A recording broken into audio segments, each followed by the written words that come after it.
पिछले वीडियो में हम लोगों ने कबीरदास की साखी के भावार्थ को पढ़ा था। आज के वीडियो में हम लोग कबीरदास की पदावली को पढ़ेंगे। पहले पद में कबीरदास ने स्वयं को परमात्मा की पत्नी के रूप में स्वीकार किया है और परमात्मा को पति रूप में स्वीकार किया है, और उसी के विवाह का एक चित्रण इस पहले पद में प्रस्तुत किया है। तो चलिए अब हम लोग पहले पद के भावार्थ को समझते हैं। दुल्हनी गावहु मंगलचार। कबीरदास जी कह रहे हैं कि हे दुल्हनों, गावहु मंगलचार, मंगल के गीत तुम लोग गाओ। हम घरी आयो हो राजा राम भरतार।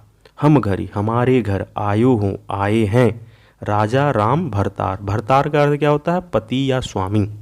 हमारे घर आज राजा राम पति के रूप में आए हुए हैं। तन रति करि मैं मन रति करि हूँ पंच तत् बाराती। तन का अर्थ क्या होता है? शरीर। मैं तन और मन से उस परमात्मा रूपी पति का क्या करूँगी? सेवा करूँगी। पंच तत् बाराती, और उनके साथ ये पंच तत्व जो हैं बारात के रूप में आए हुए हैं। ये पंच तत्व कौन कौन होते हैं? क्षिति जल गगन पावक समीरा। रामदेव मोरे पहुने आए, मैं जोबन मैं माती। पाहुने का अर्थ होता है अतिथि। रामदेव अर्थात भगवान श्री राम मेरे अतिथि के रूप में आए हुए हैं। भगवान श्री राम मेरे अतिथि के रूप में आए हुए हैं। मैं जोबन मैं माती, और उनको देख करके मैं अपने पूर्ण यौवन में मदमस्त हो गई हूँ, अर्थात मैं उस परमात्मा से मिलने के लिए बेचैन हो गई हूँ। शरीर सरोवर वेद करहूँ ब्रह्मा वेद उचार।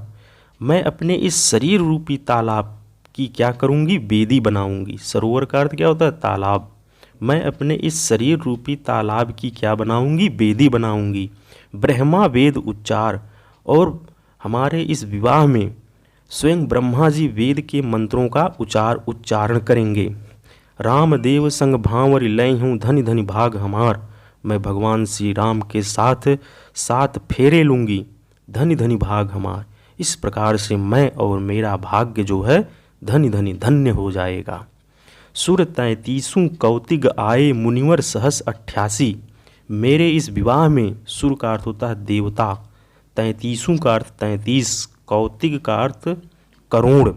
मेरे इस विवाह में 33 करोड़ देवी देवता आए हुए हैं, और साथ ही साथ मुनिवर सहस 88, 88,000। 88 का अर्थ 88, सहस का अर्थ 1000, और साथ ही साथ 88,000 ऋषि मुनि भी आए हुए हैं। कहें कबीर हमें ब्याह ही चले हैं पुरुष एक अविनाशी। और अंत में कबीरदास जी कह रहे हैं कि हमारा विवाह एक अविनाशी पुरुष के साथ हो गया है, जो हमें विवाहित करके अपने लोक ले जाने के लिए तैयार हैं। अब हम लोग दूसरे पद के भावार्थ को समझेंगे। दूसरे पद में कबीरदास को जो कुछ भी मिलता है, जो कुछ भी प्राप्त होता है, वह उसका पूरा श्रेय अपने पति भगवान श्री राम को देते हैं, क्योंकि वह भगवान श्री राम को पति के रूप में मान लिए हैं और स्वयं को पत्नी के रूप में माने हैं। तो इसी बात को ध्यान में रखते हुए दूसरे पद के भावार्थ को हम लोग समझते हैं। बहुत दिनन थे मैं प्रीतम पाए। कबीरदास जी कह रहे हैं कि हमें बहुत दिनों के बाद हमारा प्रियतम हमें मिला है। भाग बड़े घर बैठे आए, और यह तो हमारा सबसे बड़ा भाग्य है कि मैं घर पर बैठा ही था कि वह हमसे मिलने के लिए हमारे घर आ गए। मंगल चार माहि मन राखों राम रसायन रसना चासों। मंगल चार माहि मन राखो, हमारा मन जो है अंदर ही अंदर कल्याणकारी हो रहा है, इस बात को सोच करके। राम रसायन रसना चासों, और राम रसायन, रसायन का अर्थ होता है रस, रसना का अर्थ होता है जिह्वा, चासों का अर्थ होता है स्वाद लेना। और राम रसायन, और मेरी जिह्वा जो है राम रूपी रस का जो है चासों आस्वादन कर रही है। मंदिर माहि भया उजियारा, ले सूती अपना पीऊ पियारा। मंदिर माहि भया उजियारा, मेरे जो मन रूपी मंदिर था, भया उजियारा, उसमें जो है प्रकाश हो गया, उसमें उजाला हो गया है। ले सूती अपना पीऊ पियारा, क्यों मन रूपी मंदिर में उजाला हो गया है? क्योंकि वह यह सोच रही है कि अब मैं तो अपने प्रियतम के साथ जो है सोऊंगी। ले सूती अपना पीऊ पियारा, मैं पीऊ का अर्थ होता है प्रियतम, क्योंकि मैं अपने प्रियतम के साथ अब सोऊंगी, अर्थात मुझे उस परमात्मा की कृपा प्राप्त हो गई है, अर्थात मुझे परमात्मा का सानिध्य प्राप्त हो गया है। मैं रनिरासी जे निधि पाई, हमहि कहाँ यहु तुम्हि बड़ाई। मुझे रनिरासी, रानियों के जैसा सुख, उनको मिलने वाली निधि, सब कुछ प्राप्त हो गई है। हमहि कहा यह तुम्हि बड़ाई, और यह जो मैं कह रही हूँ यह आपकी कृपा से ही कह रही हूँ। आपकी कृपा मतलब परमात्मा की कृपा से ही कह रही हूँ, क्योंकि ये सब सुख जो मिला है वह परमात्मा के मिलने से ही मिला है। कहे कबीर मैं कछु न किन्हा, सखी सुहाग राम मोहि दिन्हा। और अंत में कबीरदास जी कहते हैं, मैं कछु नहीं किन्हा, हमें जो कुछ भी प्राप्त हुआ है वह उसको प्राप्त करने में हमने कुछ भी नहीं किया। हे सखी सुहाग राम मोहि दिन्हा, वह सब कुछ हमारे जो सुहाग हैं, हमारे जो पति हैं श्री राम मोहि दिन्हा, उन्होंने हमें सब प्रदान किया है। अब हम लोग तीसरे पद के भावार्थ को समझते हैं। इस पद में कबीरदास ने ज्ञान की आंधी का चित्रण किया है। वैसे तो जो सामान्य आंधी आती है, उस आंधी से पेड़ पौधे और अनेक प्रकार की वस्तुएं तहस नहस हो जाती हैं। तो इस पद में हमें जो है एक झोपड़ी के स्वरूप को ध्यान में रखना होगा। उस झोपड़ी को बनाने में जो एक एक वस्तुओं का प्रयोग होता है, उसका कबीरदास ने एक एक सांकेतिक अर्थ बताया है। तो इन सब बातों को ध्यान में रखते हुए अब हम लोग इस पद के भावार्थ को समझेंगे। संतो भाई आई ज्ञान की आंधी रे। कबीरदास जी कहते हैं कि हे संतो भाइयों, आई ज्ञान की आंधी रे, ज्ञान रूपी आंधी अब आ गई है। भ्रम की टाटी सबय उड़ानी। यह इस ज्ञान रूपी आंधी ने भ्रम रूपी जो टाटी थी उन सबको उड़ा दिया है। क्योंकि जो झोपड़ी बनाई जाती है तो झोपड़ी के साइड साइड किनारे किनारे पर जो दीवार की तरह से लगाया जाता है उसको टाटी कहा जाता है। तो उस टाटी को ज्ञान रूपी आंधी ने क्या किया है? उड़ा दिया है। वह टाटी किसकी थी? भ्रम की थी। माया रहन बांधी रे, और माया रूपी रस्सी उस टाटी को बांधने में सफल नहीं हो पाई, अर्थात वह माया रूपी जो रस्सी थी वह भी टूट गई। दू चीते की दोई थून गिरानी, मोह बलिंडा टूटा। दू चीते, हृदय में जो दुविधा की स्थिति रूपी दो थूनी थी, उसको भी इस ज्ञान रूपी आंधी ने क्या किया है? गिरा दिया है।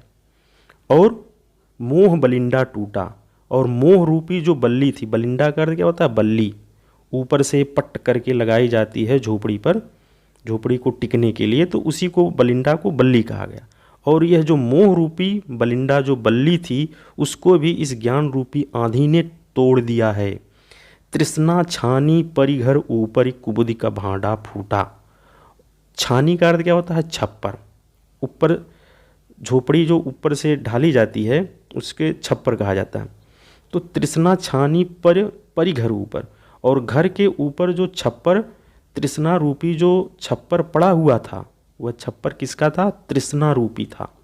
उस तृष्णा रूपी छप्पर को भी उस ज्ञान रूपी आंधी ने उड़ा दिया।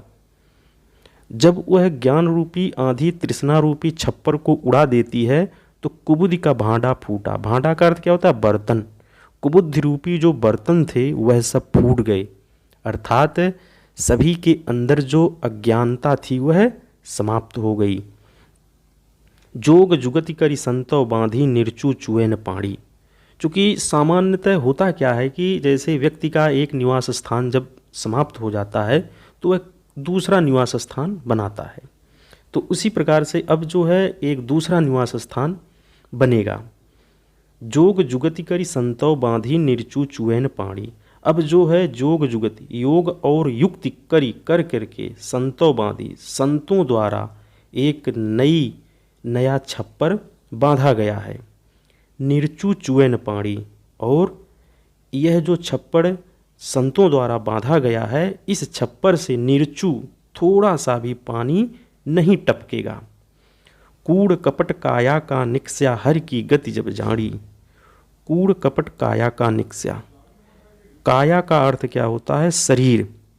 हमारे शरीर से जो है अज्ञान रूपी कूड़ा करकट निकस्या निकल गया, समाप्त हो गया। हर की गति जब जानी, जब हमने परमात्मा की वास्तविक स्थिति को जान लिया तब हमारे शरीर से अज्ञानता रूपी कूड़ा करकट दूर हो गया।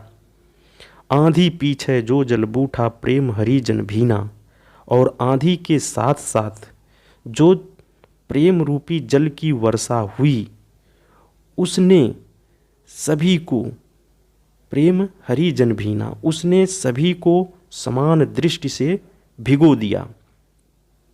कहें कबीर भान के प्रगटे उदित भया तम छीना। अंतिम पंक्ति में कबीरदास जी कह रहे हैं कहे कबीर भान के प्रगटे। भान का अर्थ क्या होता है? सूर्य। कबीरदास जी कह रहे हैं कि इस प्रकार से ज्ञान रूपी सूर्य के उदित हो जाने से भया तम छीना। तम का अर्थ क्या होता है? अंधकार।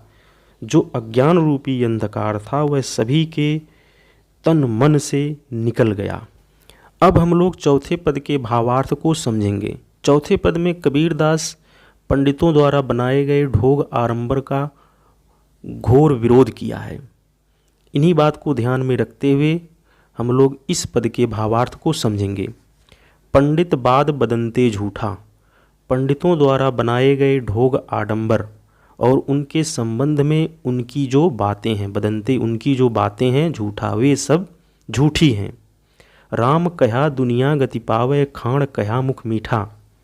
राम केवल और केवल राम का नाम लेने से यदि दुनिया के लोगों का उद्धार हो जाए, खाण कहा मुख मीठा, यदि खाण खाण कहने से अर्थात गुड़ गुड़ कहने से यदि मुख मीठा हो जाए, पावक कहा पाँव जे दाझे जल कही तृषा बुझाई। अग्नि अग्नि कहने से यदि पाँव जलने लगे, जल कही तृषा बुझाई। जल जल कहने से यदि प्यास बुझ जाए, भोजन कहा भूस जे भाजय तव सब कोई तिरि जाई। भोजन भोजन कहने से यदि भूख भूसी जे भाजय, भूख समाप्त हो जाए, तव सब कोई तिरि जाई, तब तो सभी लोग केवल और केवल नाम लेकर के अपना उद्धार तय कर लेते। नर के साथ सुआ हरि बोले हरि प्रताप न जाने। नर का अर्थ क्या होता है? मनुष्य। सुआ का अर्थ क्या होता है? तोता। मनुष्य के साथ साथ तोता भी राम नाम राम राम बोलना सीख जाता है। हरि प्रताप न जाने, लेकिन वह परमात्मा के ईश्वर के प्रताप को, उनके प्रभाव को, उनकी महिमा को नहीं जानता है। जो कबहूँ उड़ जाए जंगल में बहुर न सुरतय आणे। यदि कभी वह गलती से जंगल में उड़ जाता है तो बहुर न सुरतय आणे, वह राम